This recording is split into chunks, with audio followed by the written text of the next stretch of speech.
Hi friends, welcome to my YouTube channel. I hope எல்லோரும் நல்லா இருக்கீங்கன்னு நினைக்கிறேன்.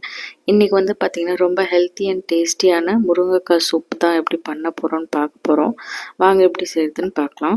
நான் ஆல்ரெடி வந்து ஒரு சின்ன பவுல் மாதிரி எடுத்து அதை நான் வந்து சூடு பண்ணிக்கிறேன். நான் ஃபஸ்ட்டு அதில் வந்து ஆல்ரெடி வாட்டர் வந்து எனக்கு தேவையான அளவு வந்து ஃபில் பண்ணியிருக்கேன். இந்த குவான்டிட்டி வந்து பார்த்திங்கன்னா 3 பேருக்கு வந்து சூப் குடிக்கிற மாதிரி ஆட் பண்ணியிருக்கேன். உங்களுக்கு எத்தனை பேர் தேவையோ அதுக்கேற்ற மாதிரி குவான்டிட்டி இன்க்ரீஸ் பண்ணிக்கோங்க.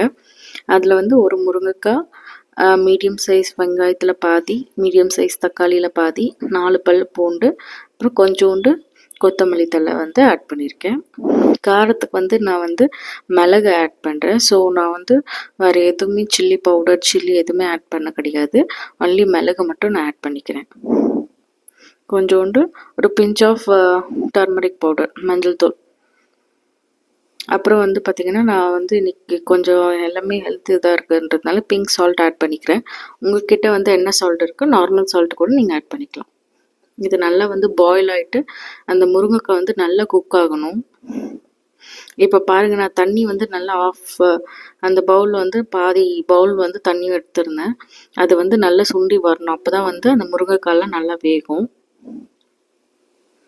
மற்றது எல்லாமே சீக்கிரம் வந்துடும். பட் முருங்கைக்காய் வேகிறதுக்கு தான் நமக்கு கொஞ்சம் டைம் எடுக்கும். ஸோ நம்ம டைம் எடுத்து இந்த சூப் வந்து பண்ணுற மாதிரி இருக்கும். ஸோ நல்லா வந்து இப்போ பார்த்தீங்கன்னா முன்ன இருந்த தண்ணிக்கும் இப்போ இருக்கிற தண்ணியோட லெவலுக்கும் வந்து கொஞ்சம் டிஃப்ரென்ஸ் தெரியுது. இப்போ எல்லாமே நல்லா குக் ஆகிடுச்சு. இப்போ ஆஃப் பண்ணிக்கலாம். இப்போ நல்லா ஆறிடுச்சு. இப்போ நம்ம மிக்ஸி ஜாரில் ஆட் பண்ணிக்கலாம். இது எல்லாத்தையும் வந்து நல்லா ஃபைன் பேஸ்ட்டாக நம்ம அரைச்சி எடுத்துக்கலாம் மிக்சியில்.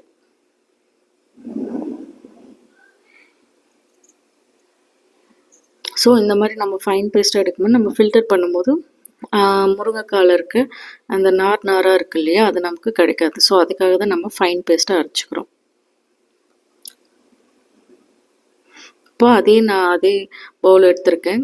நல்லா ஹீட் பண்ணிவிட்டு கீ, பட்டர், அப்படி இல்லைன்னா நீங்கள் குக்கிங் ஆயில் கூட யூஸ் பண்ணிக்கலாம்.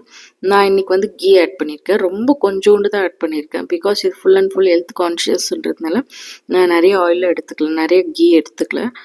ஸோ நீங்களும் வந்து கொஞ்சோண்டு கீ போட்டாலே போதும். இப்போ நான் ஃபில்டர் வச்சுக்கிறேன் இதுக்கு மேலே.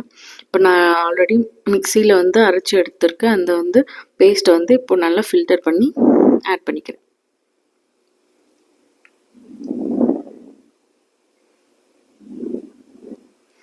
ஸோ உங்களுக்கு எப்படி வசதியாக இருக்கோ அந்த மாதிரி நல்லா ஃபில்டர் பண்ணி அதை எடுத்துக்கோங்க. இந்த சக்கையில் வந்து நல்லா அது இன்னும் ஃபைன் பேஸ்ட்டாக கூட நீங்கள் அரைச்சிக்கலாம். பட் மோஸ்ட்லி இவ்வளோ தான் அரையும். ஸோ உங்களால் எவ்வளோ முடியுதோ அவ்வளோ ஃபைன் பேஸ்ட்டாக அரைச்சிட்டு இந்த மாதிரி நீங்கள் வந்து ஃபில்டர் பண்ணி எடுத்துக்கோங்க. எனக்கு இவ்வளோ இது கிடச்சிருக்கு.